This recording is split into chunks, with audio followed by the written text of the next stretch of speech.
오래된 종이 냄새와 희미한 잉크 향기. 임서연은 하루 중 이 시간을 가장 사랑했다. 대학 도서관에 낡은 서가 사이를 거닐며 시간의 먼지를 뒤집어 쓴 고서들을 정리하는 일. 그것은 그녀에게 단순한 아르바이트가 아니라 세상과 소통하는 유일한 방식이자 숨막히는 현실로부터의 도피처였다. 그녀의 섬세한 손길 아래 찢어지고 바랜 책들은 조금씩 제 생명을 되찾아갔다. 하지만 도서관의 무거운 철문이 닫히는 순간 그녀의 짧은 평화도 막을 내렸다. 그녀는 다시 현실로 돌아와야만 했다. 부모님이 돌아가신 후 10년째 얹혀 살고 있는 외삼촌 댁. 그곳은 그녀에게 집이 아니라 눈치를 먹고 사는 차가운 하숙집과도 같았다.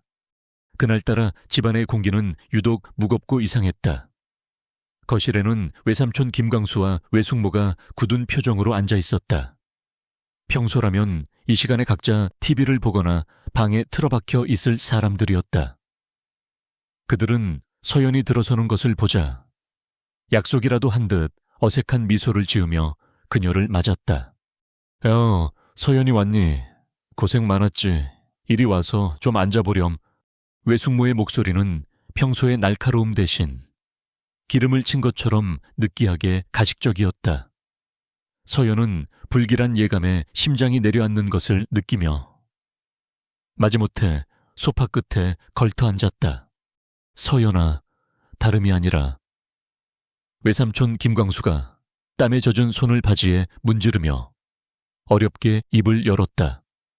내 외삼촌이 사업을 하다 그만 큰 실수를 했단다. 아주 큰 빚을 졌어. 그의 목소리는 자기 연민으로 가득 차 있었다.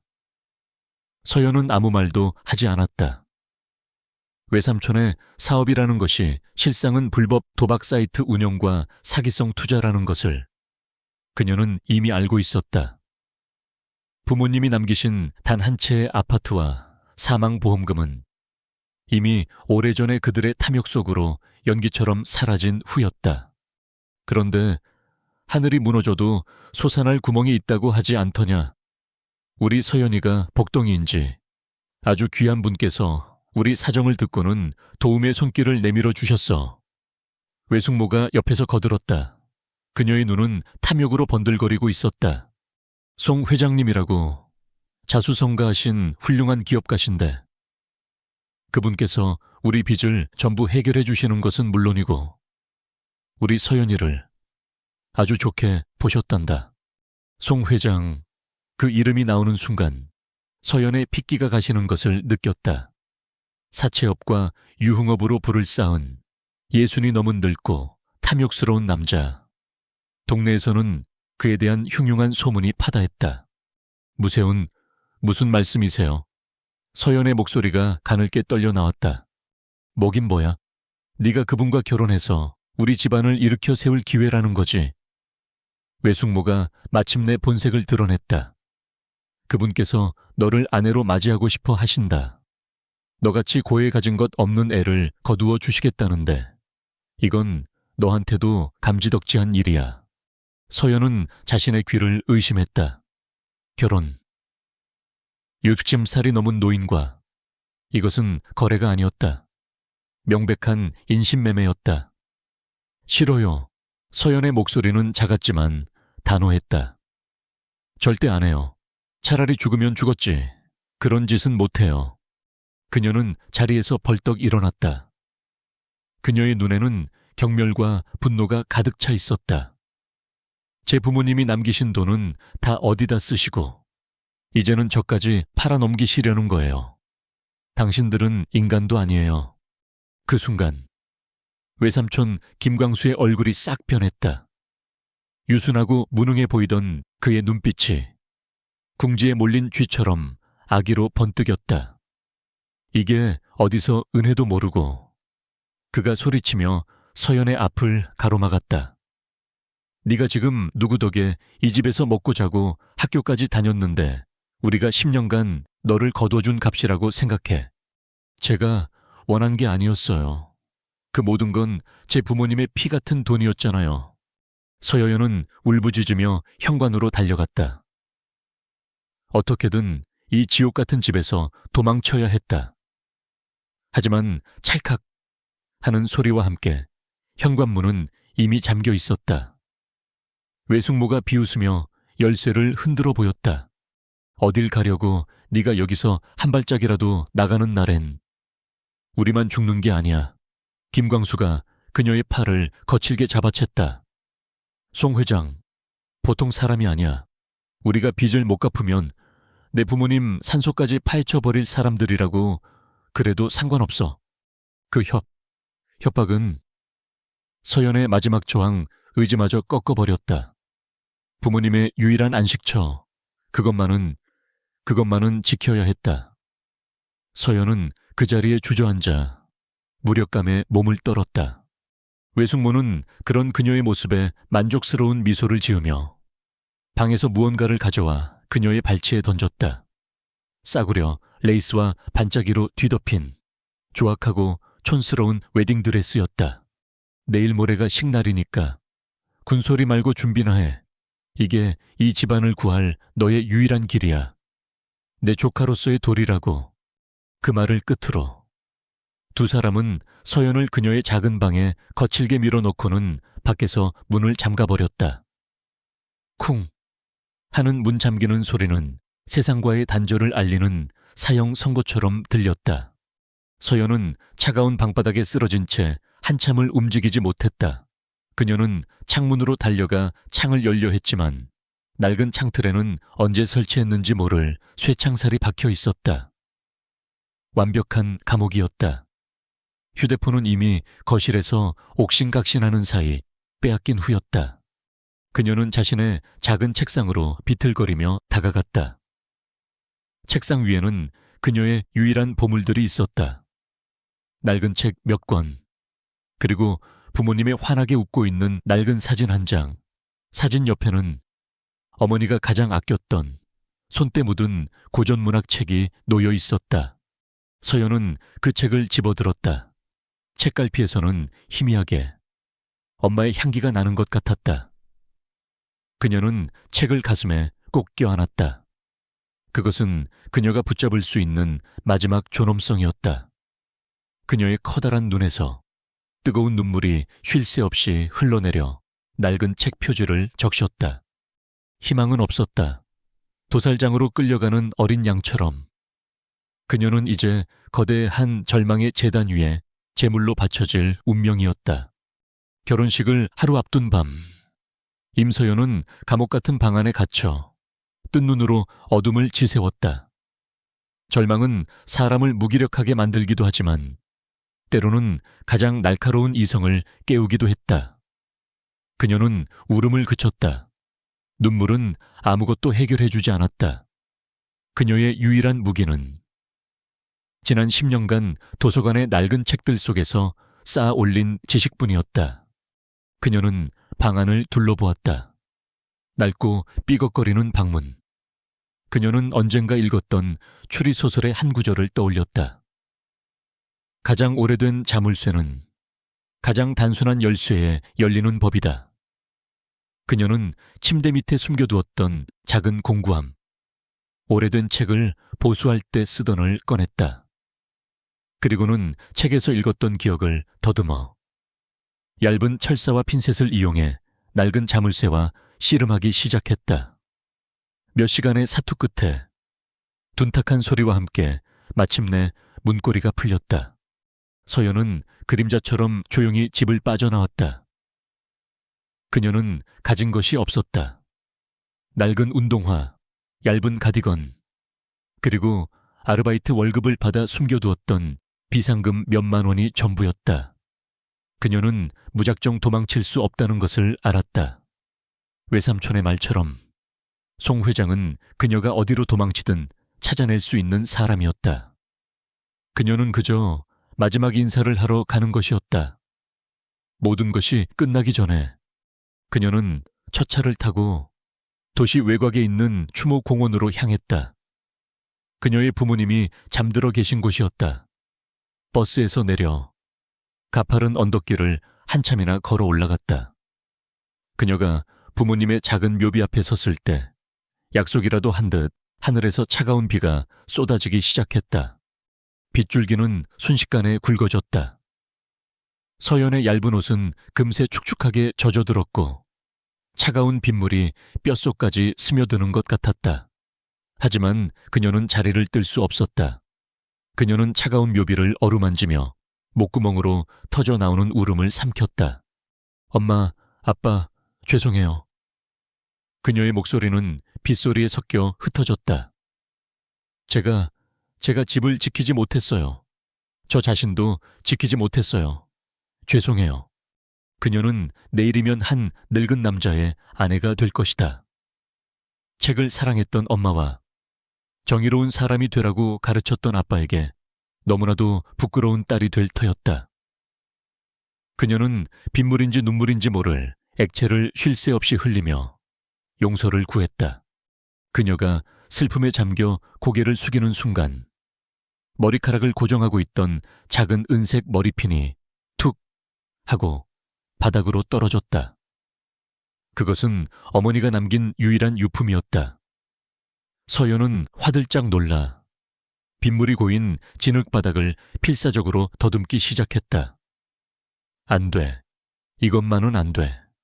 그녀는 흙탕물 속에서 필사적으로 머리핀을 찾았지만 빗줄기는 시야를 가렸고 작은 머리핀은 어디로 사라졌는지 보이지 않았다. 마지막 희망의 끝마저 놓쳐버린 듯한 절망감이 그녀를 덮쳤다. 그녀는 자신의 등 뒤에 한 남자가 오랫동안 서 있었다는 사실을 전혀 알지 못했다. 한지혁은 매년 이맘때면 이곳을 찾았다. 오늘은 그의 어머니의 기일이었다.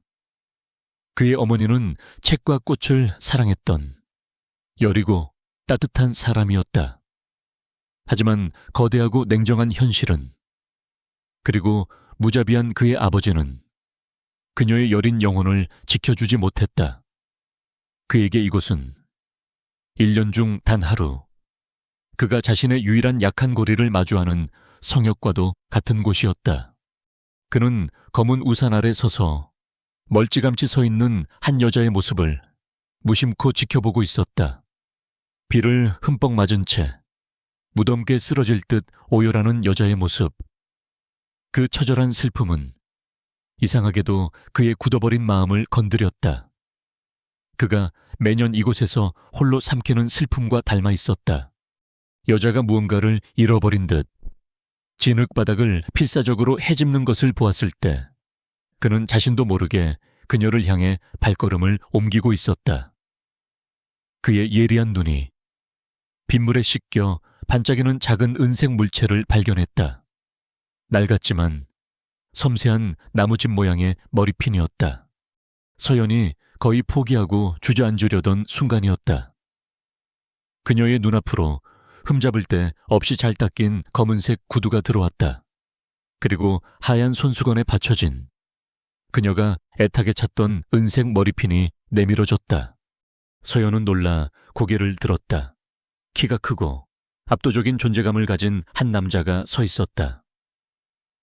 검은색 코트를 입은 그의 모습은 잿빛 세상 속에서 유일하게 선명한 색을 가진 듯 했다. 그의 얼굴은 조각처럼 잘생겼지만 어떤 감정도 읽을 수 없을 만큼 차갑고 무표정했다.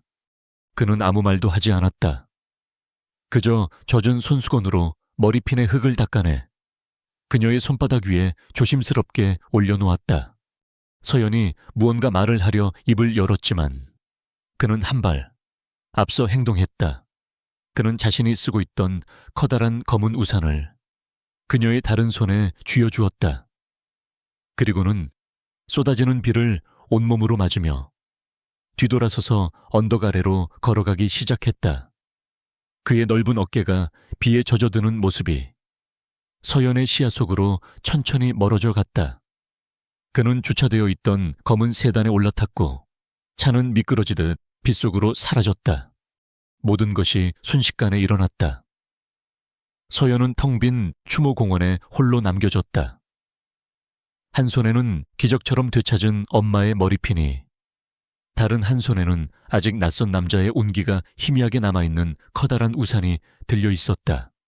그녀는 우산의 손잡이를 내려다보았다. 그곳에는 작고 정교한 은색 로고가 새겨져 있었다. 메리타스. 그녀는 그 이름의 뜻을 알고 있었다. 진실. 그녀는 그 남자가 누구인지 알지 못했다. 하지만 절망의 가장 깊은 바닥에서 난생 처음 받아본 그 대가 없는 친절은 그녀의 얼어붙은 마음속에 아주 작은 불씨 하나를 남겼다. 마치 꺼져가는 세상 속에서 아주 잠시 동안 빛을 본 것 같은 기묘하고도 설명할 수 없는 순간이었다. 결혼식 당일 하늘은 거짓말처럼 맑았다. 하지만 임서연의 세상은 여전히 폭풍우가 몰아치는 한밤중이었다. 그녀는 낯선 남자의 우산을 조용히 접어 현관 구석에 세워두었다. 아주 짧은 순간이었지만 그 예기치 못한 온정은 그녀에게 마지막 남은 존엄성을 지킬 힘을 주었다. 그녀는 더 이상 울지 않았다. 다혜신. 차가운 체념이라는 갑옷을 입었다. 그녀가 끌려간 곳은 웨딩홀이라는 이름이 무색한 시내의 낡고 촌스러운 연회장이었다. 번쩍이는 금색 장식과 조화, 자오, 화 부케에서는 싸구려 플라스틱 냄새가 났다. 하객이라고는 송 회장의 사업 파트너로 보이는 험상궂은 남자 몇 명과 억지로 끌려온 듯한 동네 사람들이 전부였다. 그들은 신부를 보는 것이 아니라 곧 그들의 것이 될 전리품을 뜯어보는 듯한 탐욕스러운 눈으로 그녀를 훑었다. 외삼촌과 외숙모는 송 회장 옆에 붙어 연신 아첨을 떨고 있었다. 그들의 얼굴에는 딸 같은 조카를 팔아넘기는 죄책감 대신 거액의 빚을 탕감받게 되었다는 안도감과 탐욕만이 번들거렸다. 서연은 마네킹처럼 서 있었다. 몸에 맞지도 않는 웨딩드레스는 거추장스러웠고 짙은 화장은 가면처럼 답답했다. 그녀는 영혼을 분리시키는 법을 터득한 듯 모든 감각을 차단했다. 이것은 나의 결혼식이 아니다. 나는 그저 이 끔찍한 연극의 소품일 뿐이다. 그녀는 그렇게 스스로에게 되뇌었다. 연극의 클라이맥스가 다가왔다. 주례를 맡은 송 회장의 수하가 기름진 목소리로 형식적인 주례사를 읊어 내려갔다. 마침내 그가 서연을 향해 물었다. 신부 임서연은 신랑 송만평을 평생의 반려자로 맞이하여 서연은 입을 열 수 없었다. 목구멍에 차가운 쇠사슬이 감긴 것처럼 어떤 소리도 나오지 않았다. 그녀의 침묵에 연 회장 안이 잠시 술렁였다. 외숙모가 옆구리를 꼬집으며 속삭였다. 대답해, 이 망할 계집애야. 송 회장은 불쾌한 미소를 지으며 그녀의 손을 잡으려 자신의 쭈글쭈글한 손을 뻗었다. 그의 손이 서연의 손끝에 닿으려던 바로 그 순간이었다. 꽝. 연 회장의 낡은 이중문이 마치 폭탄이라도 맞은 것처럼 거칠게 열렸다. 시끄럽던 연 회장의 모든 소음이 거짓말처럼 멎었다. 모든 하객들의 시선이 일제히 문 쪽으로 향했다. 문 앞에는 한 남자가 서 있었다. 칠흑 같은 어둠을 등지고 선 그는 마치 다른 차원에서 온 존재처럼 비현실적이었다. 완벽하게 재단된 검은색 슈트, 흐트러짐 없는 머리, 그리고 세상을 발 아래 둔 듯한 압도적인 기세. 그의 뒤로는 그림자처럼 잘 훈련된 경호원들이 도열해 있었다. 한 지역이었다. 그의 등장에 연 회장의 공기는 순식간에 얼어붙었다. 송 회장은 눈앞의 이 기묘한 상황을 파악하지 못하고 버럭 소리를 질렀다. 어떤 놈이야? 여기가 어디라고 함부로 설쳐? 경비들은 뭘 하고 있는 거야? 하지만 그의 경비들은 이미 지역의 경호원들에게 제압당한 후였다. 지역의 비서로 보이는 한 남자가 송 회장에게 정중하지만 위압적인 태도로 다가와 태블릿 PC 하나를 내밀었다. 송만평 회장님, 본인 명의로 된 불법 대부업 계좌 내역과 임서연 씨를 담보로 한 인신계약서 사본입니다. 비서의 목소리는 차가웠다. 지금 즉시 검찰에서 귀하의 불법 행위에 대한 내사에 착수했습니다. 조용히 계시는 게 신상에 이로울 겁니다. 송 회장의 얼굴이 흑빛으로 변했다. 외삼촌과 외숙모는 사색이 되어 뒷걸음질 쳤다. 한지혁은 그 모든 혼란을 안중에도 없다는 듯 오직 한 곳만을 응시하고 있었다. 단상 위에 하얗게 질린 채 서 있는 신부. 임서연, 그는 성큼성큼 버진 로드를 걸어 내려왔다. 그의 구둣발 소리가 정적에 휩싸인 연회장 안에 또렷하게 울려 퍼졌다. 그는 마침내 넋이 나간 채 서 있는 서연의 바로 앞에 멈춰 섰다. 그는 잠시, 아주 잠시 그녀의 텅 빈 눈동자를 들여다보았다. 그의 얼음장 같은 표정에 아주 미세한 균열이 스쳐 지나가는 듯했다. 그리고 다음 순간 그는 그 자리에 있던 모든 사람들을 경악하게 만드는 행동을 했다. 그는 천천히 한쪽 무릎을 꿇었다. 대한민국 재계를 호령하는 베리타스의 총수. 한지혁이 이 초라하고 낡은 연회장에서 이름 모를 한 여인 앞에 무릎을 꿇은 것이었다. 그는 주머니에서 작고 검은 벨벳 상자를 꺼내 열었다. 상자가 열리는 순간 눈부신 빛이 터져나와 연회장 전체를 밝혔다. 그 안에는 상상조차 할 수 없을 만큼 거대하고 영롱한 다이아몬드 반지가 들어있었다. 그 빛은 서연이 입고 있던 싸구려 웨딩드레스의 초라함을 남김없이 지워버릴 만큼 찬란했다. 지혁은 반지를 든 채 서연을 올려다보았다. 그리고 그의 낮고 깊은 목소리가 연회장 안에 있는 모든 사람들의 심장에 대모처럼 박혔다. 이 여자는 오늘부터 한지혁의 아내가 될 사람입니다. 그는 이어서 송 회장을 향해 서늘한 시선을 던지며 선언했다. 그러니 이 결혼은 무효입니다. 한지혁은 경직된 채 서 있는 임서연의 손목을 부드럽게 하지만 단호하게 잡아 이끌었다. 그녀는 인형처럼 무력하게 그에게 끌려갔다. 두 사람이 지나가는 길은 마치 모세의 기적처럼 양쪽으로 갈라졌다. 험상궂은 사채업자들도 탐욕스러운 친척들도 감히 대한민국 재계의 젊은 제왕 한지혁의 앞을 막아서지 못했다. 연회장을 빠져나와 검은 세단에 올라타는 순간까지 서연은 단 한마디도 하지 못했다. 아니, 할 수 없었다. 그녀의 머릿속은 하얗게 비어 있었다. 방금 전까지 자신을 옥죄던 지옥 같은 현실과 눈앞에 펼쳐진 영화 같은 비현실 사이에서 그녀의 영혼은 길을 잃고 헤매고 있었다. 이 남자는 천사일까? 아니면 또 다른 악마일까? 차는 서울의 야경 속을 미끄러지듯 달렸다. 서연은 창밖으로 빠르게 스쳐 지나가는 불빛들을 멍하니 바라보았다. 차 안에는 무거운 침묵이 흘렀다. 옆 좌석에 앉은 한지혁은 단 한 번도 그녀에게 시선을 주지 않았다.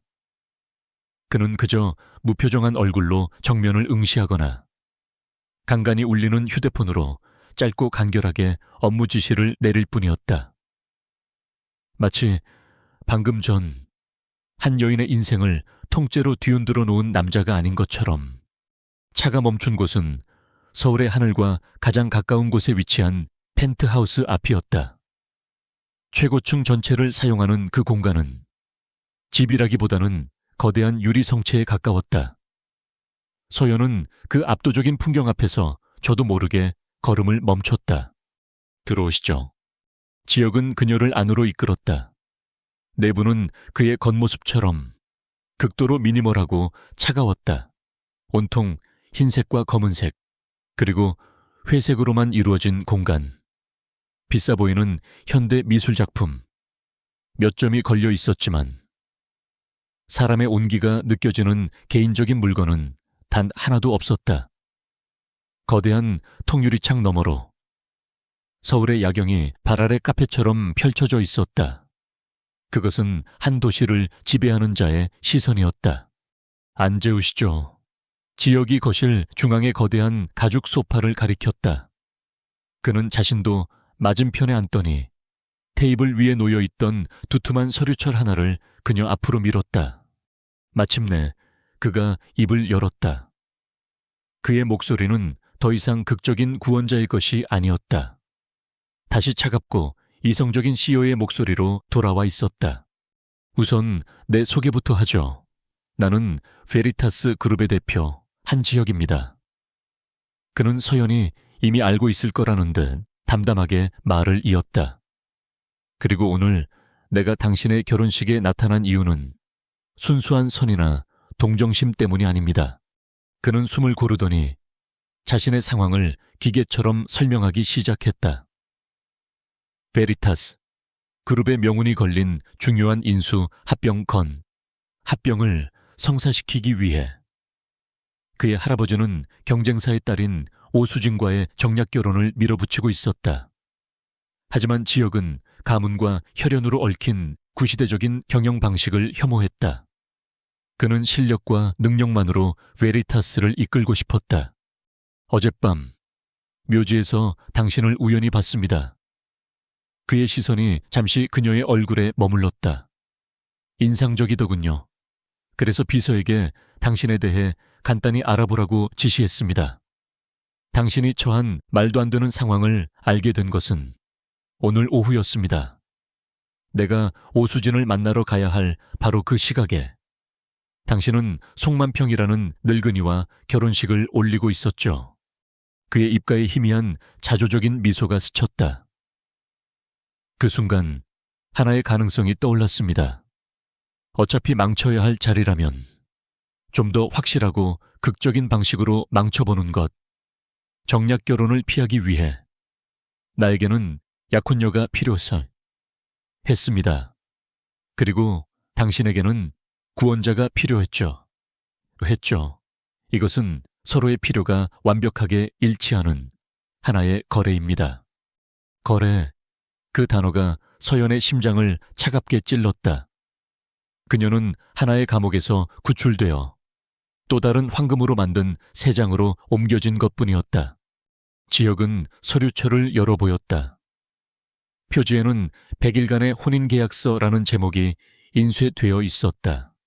임서연 씨는 오늘부터 100일간 나의 약혼녀 역할을 수행하게 될 겁니다. 내가 오수진과의 약혼을 완전히 파기하고 이번 인수합병건을 내 방식대로 마무리할 때까지 그는 계약서의 조항들을 하나하나 짚어가며 설명했다. 제1조, 임서연은 공식 석상에서 한지혁의 완벽한 약혼녀를 연기한다. 제2조, 한지혁은 그 대가로 임서연의 외삼촌 부부가 진 모든 채무를 해결하고 그들이 다시는 그녀에게 접근하지 못하도록 보장한다. 제3조, 계약 기간 동안 임서연의 의식주와 품위 유지에 필요한 모든 비용은 베리타스에서 제공한다. 제4조, 100일 후 계약이 만료되면 임서연은 원하는 곳, 어디에서든 새로운 삶을 시작할 수 있도록 거액의 위로금을 지급받는다. 그리고 마지막 조항. 그 조항은 굵은 글씨로 강조되어 있었다. 제5조, 계약 기간 동안 갑과 을은 서로에게 어떠한 개인적, 낭만적 감정도 품는 것을 엄격히 금지한다. 본 계약은 철저한 비즈니스 거래이며 그 이상도 이하도 아니다. 서연은 압도적인 현실감에 숨이 막혔다. 그녀는 송 회장이라는 지옥에서 벗어났지만 이제는 한지혁이라는 남자의 거대한 체스판 위에 올려진 말이 되었다. 그녀에게 선택권이 있을까 없었다. 이 차갑고 계산적인 제안이 그녀가 붙잡을 수 있는 유일한 동아줄이었다. 그녀는 고개를 들어 맞은편의 남자를 바라보았다. 그의 얼굴은 여전히 어떤 감정도 읽을 수 없는 가면과 같았다. 신뢰는 내가 감당할 수 없는 사치다. 그의 눈이 그렇게 말하고 있는 것 같았다. 서연은 조용히 테이블 위에 놓인 만년필을 집어들었다. 그녀의 손끝이 미세하게 떨리고 있었다. 그녀는 자신의 인생, 자신의 감정, 자신의 미래 중 100일을 담보로 계약서의 마지막 장에 자신의 이름을 적어 내려갔다. 만년필의 펜촉이 종이에 닿아 그녀의 이름을 새기는 그 서늘한 감촉. 그것은 그녀의 새로운 삶의 시작을 알리는 소리이자 절대로 사랑에 빠져서는 안 된다는 차가운 족쇄가 채워지는 소리였다. 임서연의 새로운 삶은 눈을 뜰 수 없을 만큼 강렬한 빛과 함께 시작되었다. 한 지역의 펜트하우스에 발을 들인 다음 날부터 그녀는 임서연이라는 과거를 지우고 한 지역의 약혼녀라는 새로운 역할을 입는 과정에 던져졌다. 그것은 단순한 외모의 변화가 아니었다. 베리타스, 그룹의 최고 전문가들로 구성된 팀이 그녀에게 붙었다. 스타일리스트는 그녀에게 어울리는 옷과 화장법을 가르쳤고, 자세 교정 전문가는 그녀의 걸음걸이와 몸짓 하나하나를 교정했다. 하지만 그녀를 가장 크게 변화시킨 것은 지식의 세례였다. 지역은 그녀에게 개인 교사들을 붙여 대한민국 상류층의 생태계를 속성으로 주입시켰다. 주요 재벌 가문의 족보와 인물관계도 최신 경제 동향, 미술사, 와인 감별법, 그리고 사교계에 보이지 않는 규칙들까지. 그것은 보통 사람이라면 몇 년이 걸려도 다 배우지 못할 방대한 양이었다. 하지만 서연은 달랐다. 10년간 도서관에서 책과 함께 살아온 그녀에게 지식을 흡수하는 것은 숨 쉬는 것과 같은 일이었다. 그녀는 스펀지처럼 모든 것을 빨아들였다. 그녀의 놀라운 학습 능력에 베테랑 교사들조차 혀를 내둘렀다. 그녀는 단순히 정보를 암기하는 것이 아니었다. 그녀는 지식들을 연결하고 자신만의 관점으로 재해석하여 완벽하게 자기 것으로 만들었다. 그녀는 자신을 보호하기 위해 지식이라는 갑옷을 맹렬하게 껴입고 있었다. 그리고 마침내 그녀의 데뷔 무대가 될 날이 왔다. 베리타스 그룹이 후원하는 국립현대미술관의 자선갈라 디너.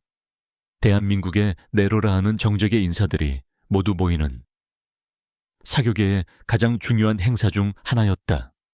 그날 밤 서연은 칠흑 같은 벨벳 드레스를 입고 지역의 옆에 섰다.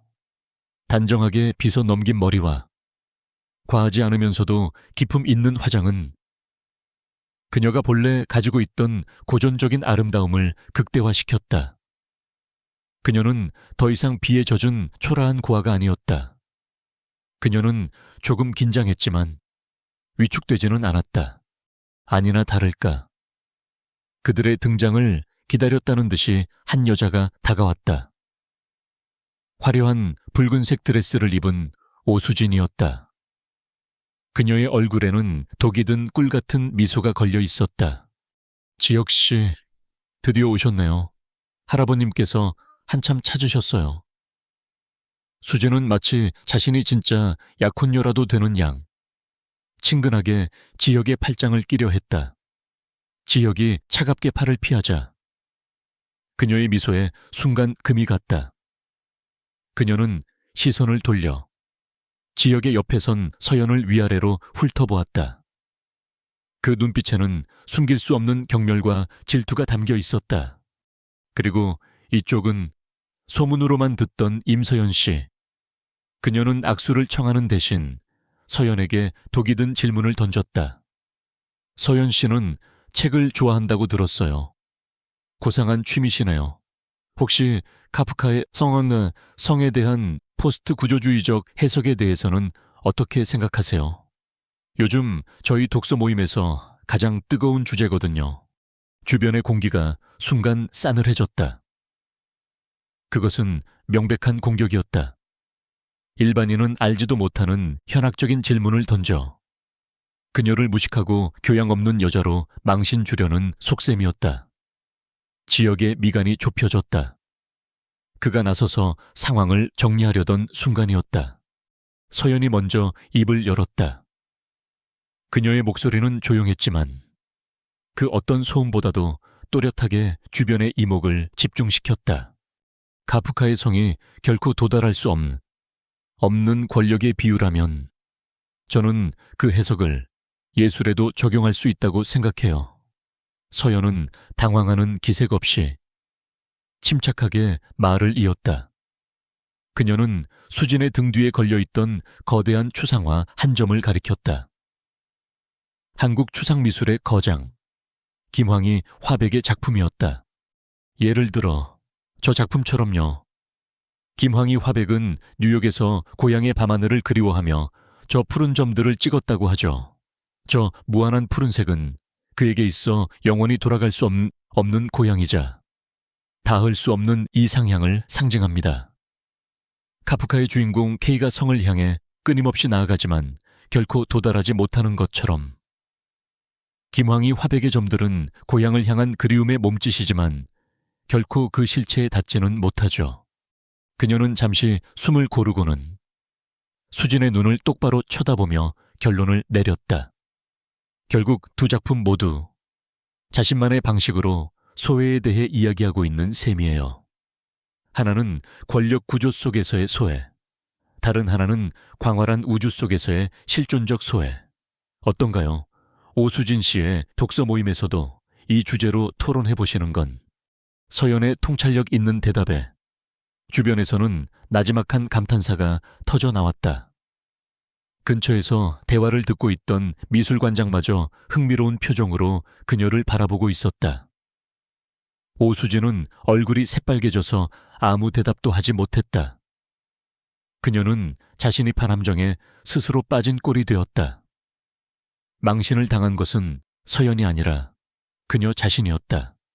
그 모든 과정을 한지혁은 한 걸음 뒤에서 묵묵히 지켜보고 있었다. 그는 서연을 자신의 게임판 위로 끌어들였다. 그녀를 자신의 계획을 위한 조용하고 순종적인 방패로 사용하려 했다. 하지만 지금 그의 눈앞에 서 있는 여자는 방패가 아니었다. 그녀는 스스로 빛을 내는 날카롭고 아름다운 검이었다. 지혁은 처음으로 계약서의 조항들을 읽고 그녀를 바라보았다. 그의 텅 빈 펜트하우스에 들여놓은 것이 그저 가여운 고아 소녀가 아니라 어쩌면 자신과 대등하게 싸울 수 있는 혹은 자신조차 예측할 수 없는 강인한 영혼일지도 모른다는 생각을 했다. 그의 얼음 같던 심장에 아주 희미한 감탄의 불꽃이 튀었다.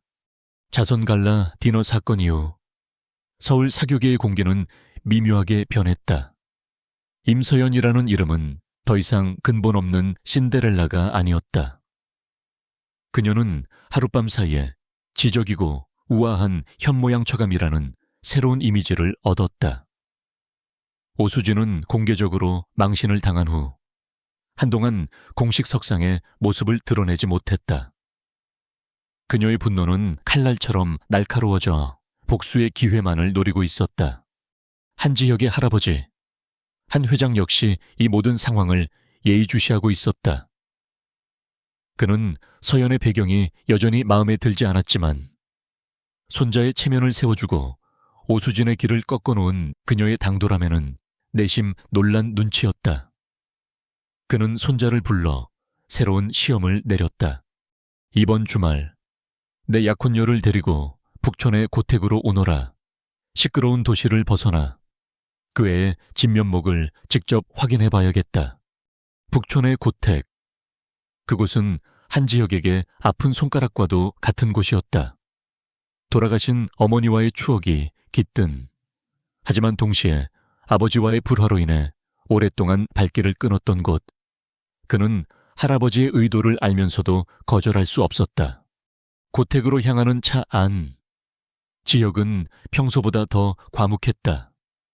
빠르게 스쳐 지나가는 풍경 위로 그의 머릿속에는 잊고 있던 과거의 기억들이 겹쳐졌다.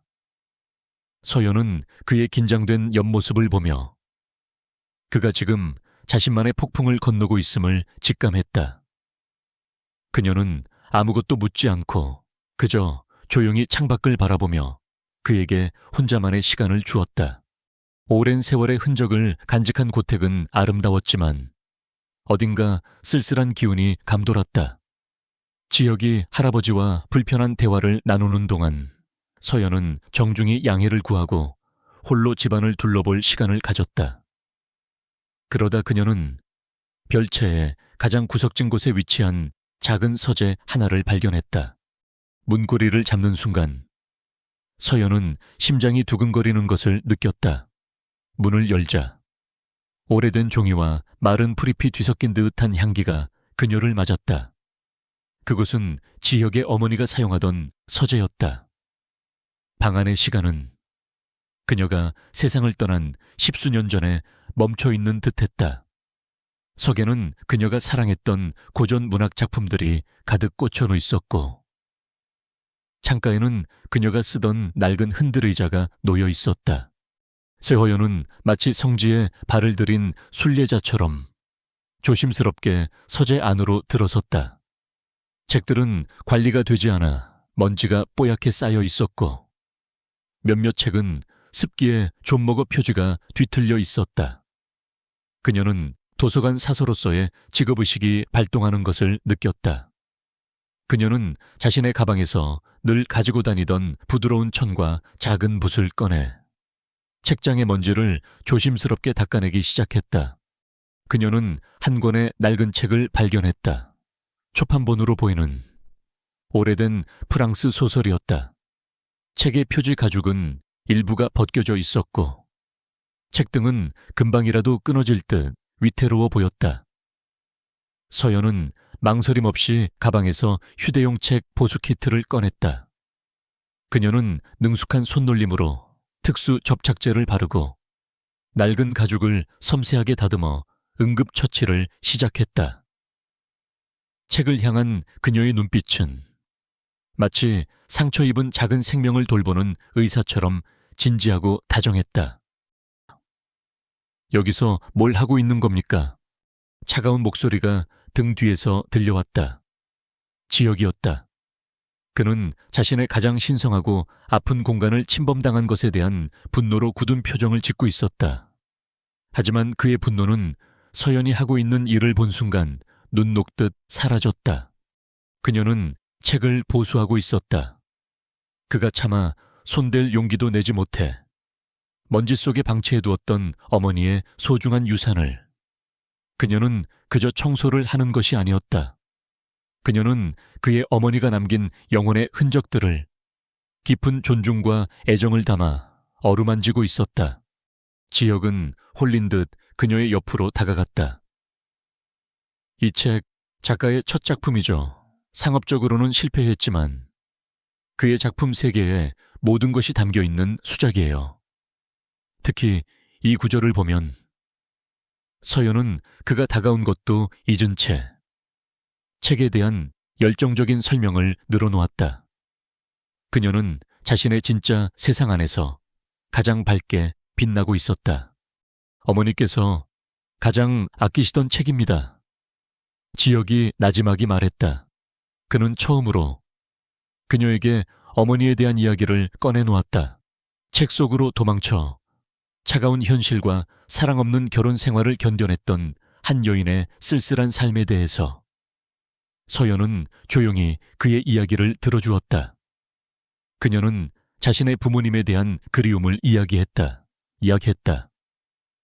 그들은 책이라는 다리를 통해 각자의 슬픔과 고독을 나누고 서로의 상처를 들여다보기 시작했다.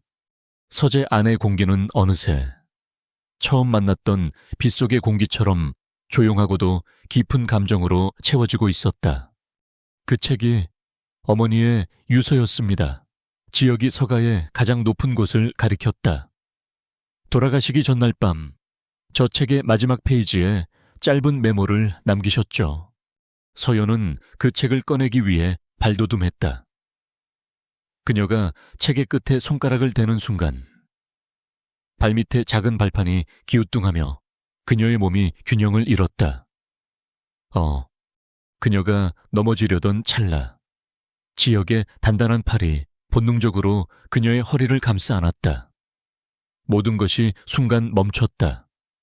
두 사람은 아주 가까운 거리에서 서로의 품에 안긴 채 숨을 죽였다. 서연의 뺨 위로 그의 뜨거운 숨결이 느껴졌고 그의 단단한 가슴팍 너머로 빠르게 뛰는 심장 소리가 들려왔다. 계약도, 연극도, 세상의 시선도 모두 잊힌 채 오직 서재 안에 묵은 종이 냄새와 두 사람 사이를 흐르는 어색하고도 강렬한 긴장감만이 존재했다. 그들이 서로를 갈라놓기 위해 세웠던 보이지 않는 벽이 소리 없이 무너져 내리고 있었다. 북촌 고택에서의 그날 이후 한지혁과 임서연 사이에는 이름 붙일 수 없는 감정의 기류가 흐르기 시작했다. 두 사람은 애써 서로를 의식하지 않으려 했지만 한 공간에 있을 때마다 공기는 미세한 긴장감으로 팽팽해졌다. 계약으로 시작된 관계는 이제 두 사람 모두 예측할 수 없는 방향으로 흘러가고 있었다. 지혁은 서연의 날카로운 지성과 따뜻한 내면에 점점 더 깊이 매료되었고 서연은 지혁의 차가운 가면 뒤에 숨겨진 외로움과 상처를 보며 연민 이상의 감정을 느끼기 시작했다. 하지만 그들의 위태로운 평화는 오래가지 못했다. 그림자 속에서 탐욕의 독사가 다시 혀를 날름거리고 있었다. 서연의 외삼촌 김광수와 그의 아내는 한지혁이 던져준 거액의 합의금으로 잠시 호화로운 생활을 즐겼다. 하지만 밑빠진 독에 물 붓기였다. 도박과 사치로 물든 그들의 씀씀이는 순식간에 돈을 바닥냈고 그들은 다시 빚더미에 올라앉았다. 궁지에 몰린 그들은 마지막 남은 가장 비싸게 팔릴 만한 상품에 다시 눈을 돌렸다. 바로 임서연의 비밀이었다. 김광수는 오수진에게 은밀하게 접촉했다. 그는 한지혁과 임서연의 관계가 진짜가 아닌 계약으로 맺어진 쇼에 불과하다는 사실을 미끼로 던졌다. 질투와 복수심에 불타던 오수진은 그 미끼를 덥석 물었다. 그녀는 김광수에게 거액의 돈을 약속하고 그 증거를 가져오라고 지시했다. 김광수 부부는 지혁의 비서가 처음 자신들에게 건넸던 합의각서, 임서연의 일에 다시는 관여하지 않는다는 내용이 담긴 을 몰래 복사해 두었던 것을 떠올렸다. 그 문서 자체는 계약 결혼에 직접적인 증거가 될 수는 없었지만 오수진 같은 교활한 여자에게는 충분한 무기가 될 수 있었다. 그들의 배신은 오래가지 않아 한지혁의 귀에 들어갔다. 지역의 정보망은 거미줄처럼 촘촘했고 김광수 같은 하찮은 좀도둑의 움직임쯤은 손바닥 보듯 꿰뚫고 있었다. 보고를 받은 지역의 얼굴은 분노로 인해 싸늘하게 얼어붙었다. 그는 자신을 기만하려 한 자들을 용서하지 않았다. 하지만 그를 더욱 분노하게 만든 것은 그들의 탐욕이 또다시 서연에게 상처를 줄 수도 있다는 사실이었다. 그녀는 겨우 안정을 찾아가고 있었다. 그는 더 이상 그녀의 세상이 흔들리는 것을 용납할 수 없었다. 그의 복수는 신속하고 무자비했다. 그는 법무팀에 지시를 내렸다. 그가 김광수에게 줬던 합의금은 사실 공증까지 마친 채무 형식으로 건네진 것이었다. 김광수는 그것이 단순한 증여라고 생각했지만 계약서의 작은 글씨에는 채무 불이행 시 채무자의 모든 자산을 채권자에게 양도한다는 독소 조항이 숨겨져 있었다.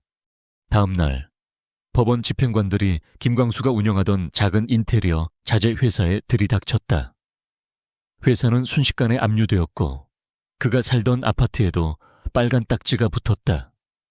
그들은 하룻밤 사이에 모든 것을 잃고 길거리로 나앉게 되었다. 서연은 그 소식을 뉴스의 작은 단신 기사를 통해 접했다. 그녀는 충격에 휩싸여 곧장 지역의 서재로 달려갔다. 그는 아무 일도 없었다는 듯 태연하게 서류를 검토하고 있었다. 당신이 한 짓인가요? 서연의 목소리는 떨리고 있었다. 지혁은 서류에서 눈을 떼지 않은 채 담담하게 대답했다. 벌레를 잡았을 뿐입니다. 더러운 벌레가 당신의 정원을 망치기 전에. 하지만 그들은 제 유일한 가족이었어요. 아무리 미워도. 가족. 지혁이 처음으로 고개를 들어 그녀를 똑바로 쳐다보았다. 그의 눈에는 얼음 같은 냉기가 서려 있었다. 당신을 60살 늙은이에게 팔아넘기려 한 자들이, 당신의 비밀을 팔아 다시 돈을 챙기려 한 자들이, 그건 가족이 아니라 당신의 영혼에 기생하는 기생충입니다. 임서연 씨, 기생충은 박멸해야 하는 겁니다. 그의 무자비한 논리에 서연은 할 말을 잃었다. 그가 자신을 위해 한 일이라는 것을 알았기에 고마운 마음과 동시에 그의 냉혹함에 대한 두려움이 밀려왔다. 이 남자는 자신의 적이라고 판단한 자에게는 일말의 동정심도 없는 사람이었다. 왜 이렇게까지 하시는 거죠? 서연이 물었다. 단순히 계약 때문만은 아니잖아요. 계약서에는 제 친척들의 문제까지 해결해줘야 한다는 조항은 없었어요. 그녀의 질문에 지혁은 자리에서 일어났다. 그는 천천히 그녀에게 다가왔다. 두 사람 사이의 거리가 위험할 정도로 가까워졌다. 서재 안의 공기가 팽팽하게 당겨졌다. 그는 서연의 턱을 부드럽게 들어올려 자신과 눈을 맞추게 했다. 그의 깊은 눈동자가 그녀의 흔들리는 눈동자를 꿰뚫어 보는 듯 했다. 계약 조항을 잘못 읽었나 보군요. 임서연 씨, 그의 목소리는 낮고 위험한 속삭임 같았다. 계약서 제2조. 한지혁은 임서연의 안전과 평온을 보장한다. 당신의 친척들은 당신의 평온을 해치는 존재였어. 그래서 제거한 겁니다. 그는 잠시 말을 멈췄다가 더욱더 낮은 목소리로 덧붙였다. 그리고 가장 중요한 걸 잊었군요. 당신은 지금 내 사람입니다. 한지혁의 소유물이라는 뜻입니다. 내 허락 없이는 그 누구도 당신에게 손댈 수 없어. 상처 입히는 것은 더더욱 용납 못합니다. 그의 입에서 나온 소유물이라는 단어. 그것은 계약서 그 어디에도 존재하지 않는 지독한 소유욕의 선언이었다.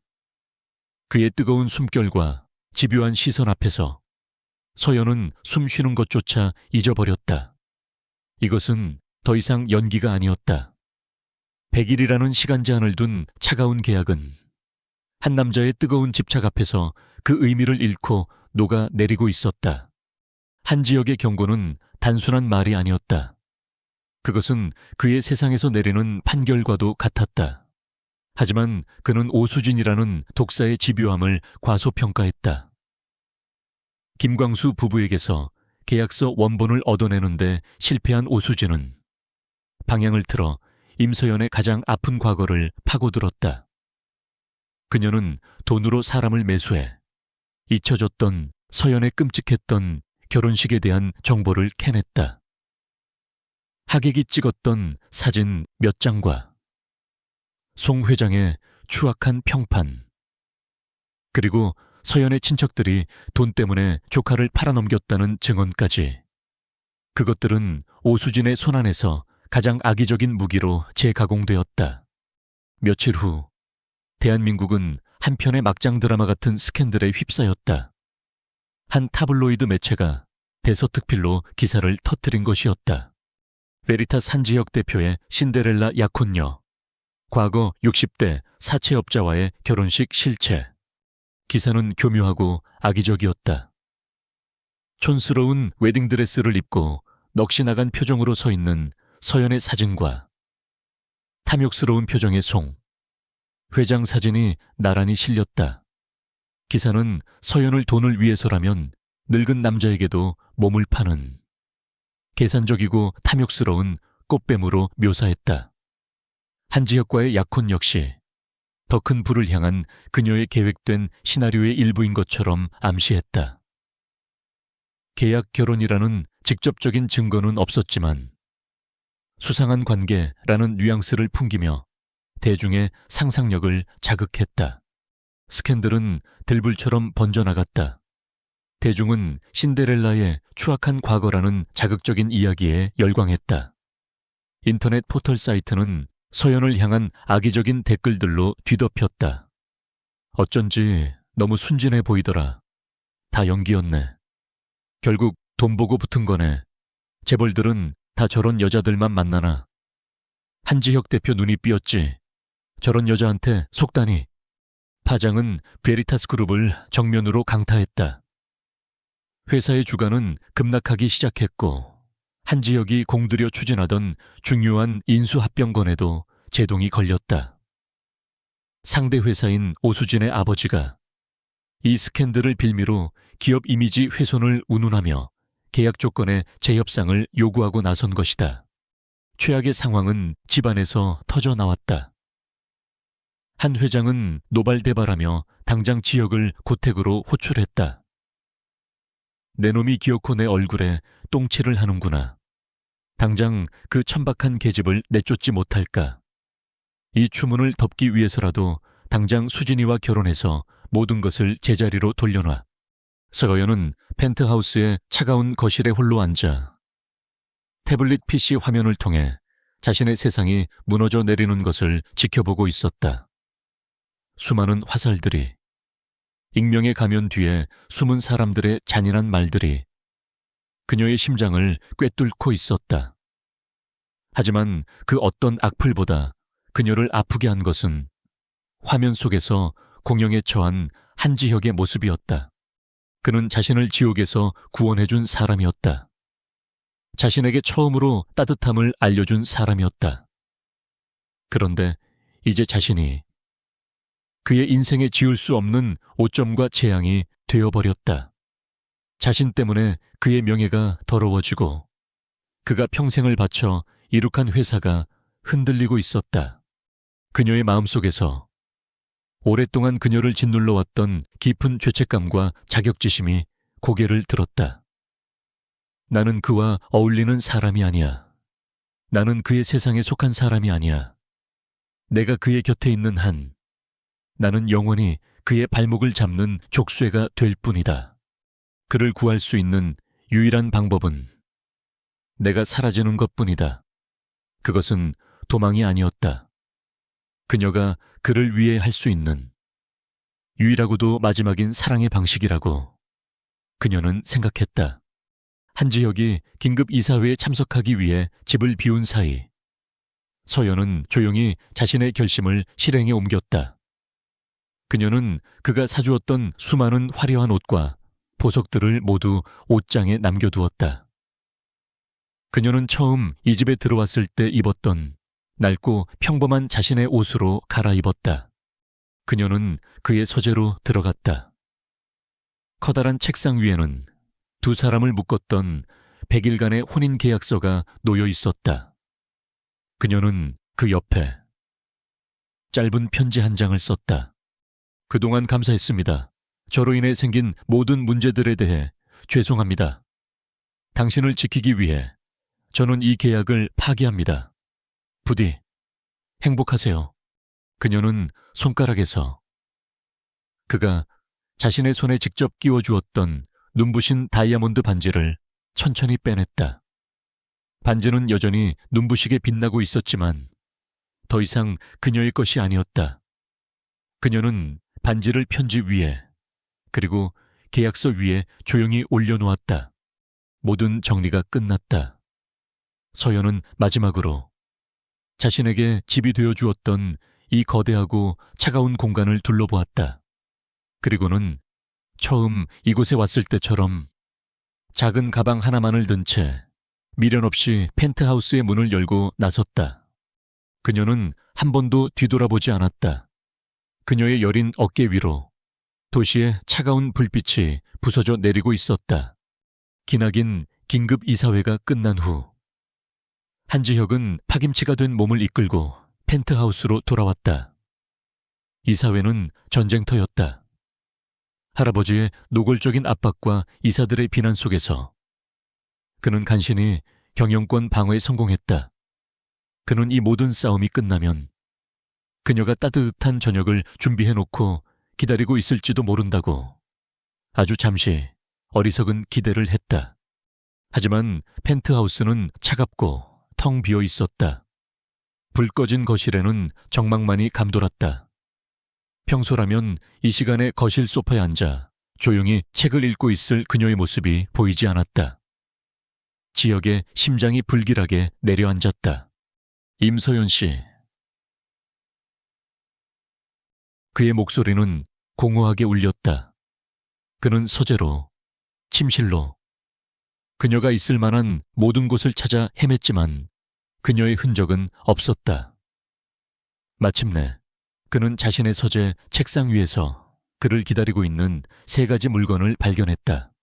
100일간의 혼인 계약서, 그 위에 놓인 짧은 편지 한 통, 그리고 그 편지를 누르고 있는 눈부시게 빛나는 다이아몬드 반지. 지혁은 떨리는 손으로 편지를 집어들었다. 그녀의 단정하고 아름다운 필체가 비수처럼 그의 심장을 찔렀다. 그동안 감사했습니다. 저로 인해 생긴 모든 문제들에 대해 죄송합니다. 당신을 지키기 위해 저는 이 계약을 파기합니다. 부디 행복하세요. 쿵, 세상이 무너지는 소리가 들렸다. 그 어떤 경영 위기나 주가 폭락보다 더한 완전한 상실감이 그의 온몸을 덮쳤다. 손에 들고 있던 서류 가방이 바닥으로 떨어졌다. 그는 비틀거리며 의자에 주저앉았다.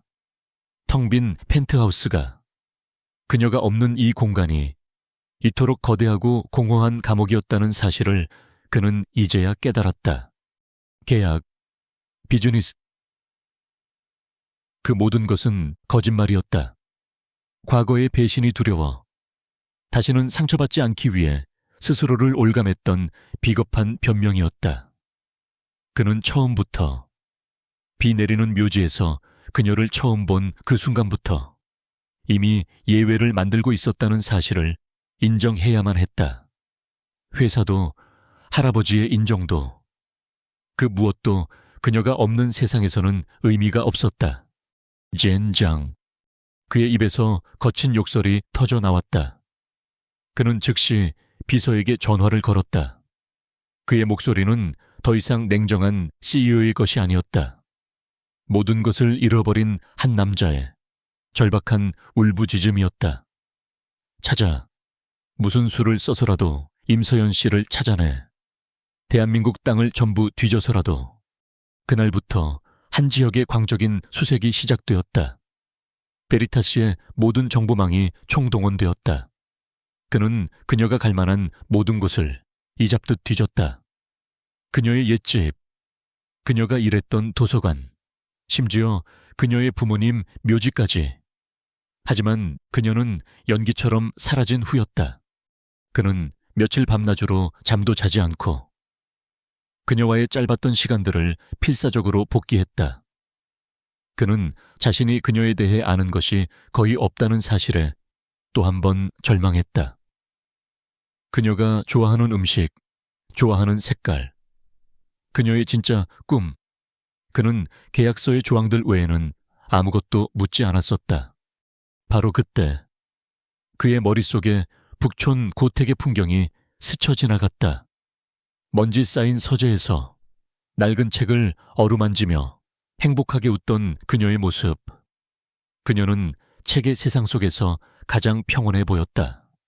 그녀는 과거의 아픈 기억이 있는 곳으로는 돌아가지 않을 것이다. 그녀는 자신만의 안식처를 찾아 떠났을 것이다. 책이 있는 곳, 조용하고 세상의 소음이 닿지 않는 곳, 해안가, 바닷가에 있는 오래된 도서관이나 서점들을 전부 찾아봐. 그의 지시에 수색의 방향이 바뀌었다.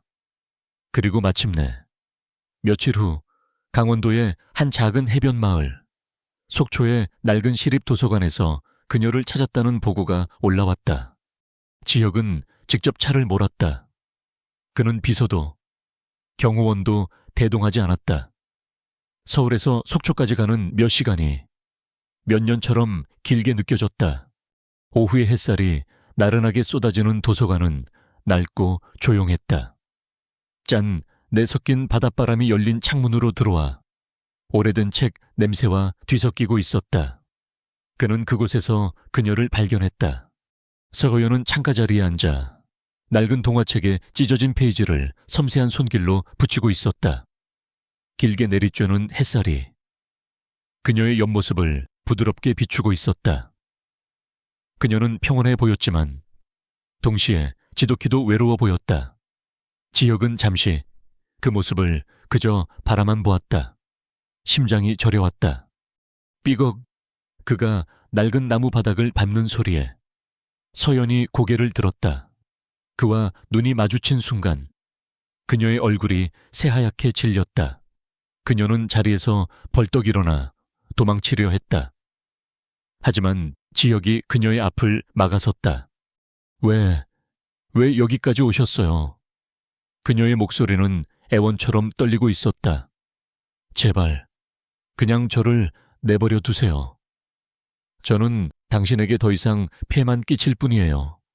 하지만 지혁은 그녀의 말에 대답하지 않았다. 그는 그녀의 눈을 똑바로 바라보았다. 그의 눈에는 그녀가 한 번도 본 적 없는 모든 것을 내던진 남자의 절박함과 뜨거운 진심이 담겨 있었다. 폐를 끼치는 건 당신이 아니야. 당신이 없는 세상이 나에게는 폐허일 뿐이야.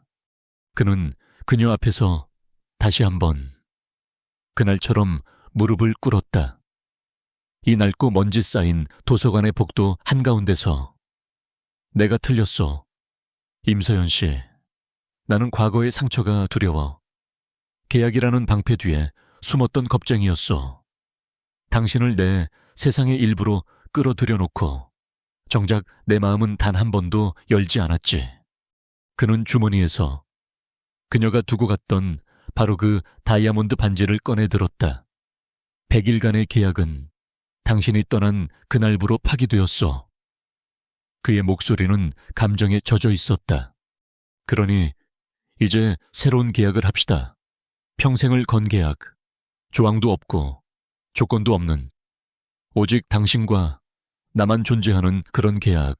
이번에는 진짜로 내 아내가 되어주겠소. 서연 씨. 오후의 햇살 속에서 다이아몬드 반지는 눈물처럼 반짝였다. 서연은 흘러내리는 눈물을 주체하지 못한 채 자신의 눈앞에 무릎 꿇고 있는 남자를 그리고 그가 내민 반지를 망연히 내려다보고 있었다. 오후의 햇살이 낡은 도서관에 먼지 쌓인 창틀을 넘어와 두 사람의 발치에 금빛 가루처럼 쏟아져 내리고 있었다. 임서연은 눈앞에 무릎 꿇고 있는 남자를 그리고 그의 손에 들린 눈부신 반지를 번갈아 내려다보았다. 그녀의 뺨 위로는 뜨거운 눈물이 쉴 새 없이 흘러내렸다. 하지만 그것은 더 이상 슬픔이나 절망의 눈물이 아니었다. 길고 길었던 겨울의 끝에서 마침내 마주하게 된 봄날의 햇살 같은 따뜻하고 눈부신 기쁨의 눈물이었다. 그녀는 천천히 떨리는 손을 내밀었다. 그녀의 대답은 말이 아닌 그를 향해 뻗은 그 손짓 하나에 모두 담겨 있었다. 지혁은 세상을 다 얻은 듯한 미소를 지으며 그녀의 손가락에 반지를 끼워주었다. 100일짜리 계약의 증표였던 반지는 이제 평생을 건 약속의 징표가 되어 그녀의 손에서 영원히 빛나게 될 터였다. 그는 자리에서 일어나 그녀를 품에 가득 끌어안았다. 낡은 책 냄새와 짠 내섞인 바닷바람과 그리고 서로의 천이 뒤섞여 세상에서 가장 완벽한 순간을 만들어내고 있었다. 두 사람은 함께 서울로 돌아왔다. 하지만 이번에는 그녀는 더 이상 도망치지 않았다. 그의 옆에 그와 어깨를 나란히 하고 굳건히 섰다. 한지혁의 방역은 빠르고 정확했다. 그는 긴급 기자회견을 소집했다. 대한민국의 모든 언론이 베리타스 본사의 기자회견장으로 몰려들었다. 지혁은 굳은 표정에 서연의 손을 꼭 잡고 수많은 카메라 플래시 앞에 섰다. 그는 변명하거나 부인하지 않았다. 오히려 모든 것을 인정했다. 그는 서연이 겪어야 했던 끔찍한 과거, 외삼촌 부부의 배신과 송 회장과의 끔찍했던 결혼식에 대한 진실을 모두 폭로했다. 그는 서연을 구하기 위해 자신이 비상식적인 방법을 사용했음을 인정했다. 저는 제 약혼녀를 지키기 위해 계약이라는 방패를 사용했습니다. 과거의 상처 때문에, 사랑이라는 감정을 믿지 못했던 제 비겁함 때문이었습니다. 그는 모든 카메라 앞에서 고개를 돌려 서연을 바라보며 진심으로 사과했다. 당신의 상처를 또 다른 상처로 이용하려 했던 저를 용서하지 않아도 좋습니다. 하지만 그는 오수진이 서연의 친척을 매수하고 타블로이드지를 이용해 여론을 조작한 모든 증거들을 대형 스크린에 띄웠다. 기자회견장은 순식간의 충격으로 술렁였다. 하지만 더 이상 그 누구도 이 여인의 진심을 모독하고 상처 입히는 것을 용납하지 않겠습니다. 지역은 마이크 앞에서 모든 세상이 지켜보는 가운데 서연을 향해 다시 한번 자신의 마음을 고백했다.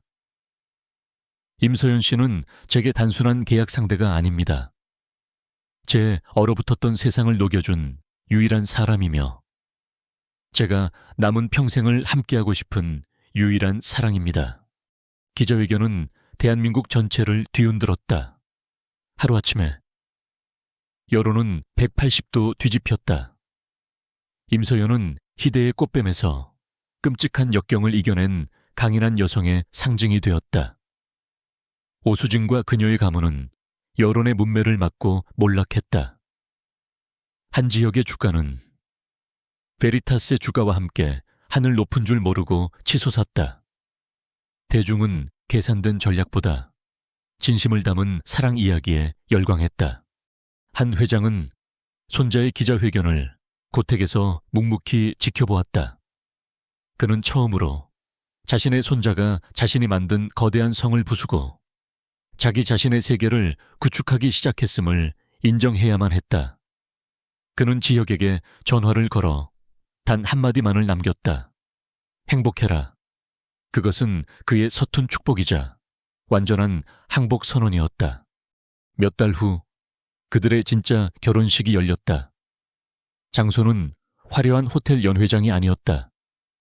그들이 처음으로 서로의 상처를 공유했던 곳, 지역의 어머니가 남긴 북촌의 낡은 서재를 개조한 작고 아름다운 도서관이었다. 가을 햇살이 커다란 창문을 통해 쏟아져 들어와 오래된 책등 위에서 금빛으로 반짝였다. 서연은 화려한 보석 대신 작은 들꽃으로 장식한 심플하고 우아한 드레스를 입고 있었다. 그녀는 아버지의 손 대신 자신을 아껴주었던 늙은 도서관장님의 손을 잡고 입장했다. 지역은 입구에 선 그녀를 바라보며 숨 쉬는 것조차 잊었다. 그의 눈에는 더 이상 냉정한 CEO의 모습은 없었다. 오직 사랑하는 여인을 맞이하는 한 남자의 벅찬 행복만이 가득했다. 그들의 서약은 평범하지 않았다. 저는 오늘 100일짜리 계약이 아닌 평생을 건 약속을 하려 합니다. 지역이 먼저 말했다. 저는 오늘 차가운 조항들이 아닌 따뜻한 진심으로 당신의 곁에 서려 합니다. 서연이 화답했다. 그들은 햇살과 책들에 둘러싸여 서로에게 영혼을 약속했다. 하객이라고는 몇몇의 진정한 친구들과 뒷좌석에서 조용히 눈물을 훔치는 한 회장뿐이었지만 그 어떤 결혼식보다도 충만하고 성스러웠다. 결혼식 며칠 후 베리타스 그룹은 베리타스 서연 문화재단의 설립을 발표했다. 대한민국 전역에 사라져가는 고서들을 보존하고 복원하는 서연의 오랜 꿈을 실현시켜주기 위한 지역의 선물이었다. 다시 시간이 흘러 어느 평온한 주말 오후 지역과 서연은 그들의 집, 햇살이 가득 들어오는 서재의 소파에 나란히 앉아 각자의 책을 읽고 있었다. 지혁은 복잡한 경영 서적을, 서연은 낡은 시집을 읽고 있었다. 어떤 대화도 없었지만 그 고요함은 완벽한 행복으로 가득 차 있었다. 서연이 읽던 책 페이지를 넘기다 조용히 고개를 들어 지혁을 바라보았다.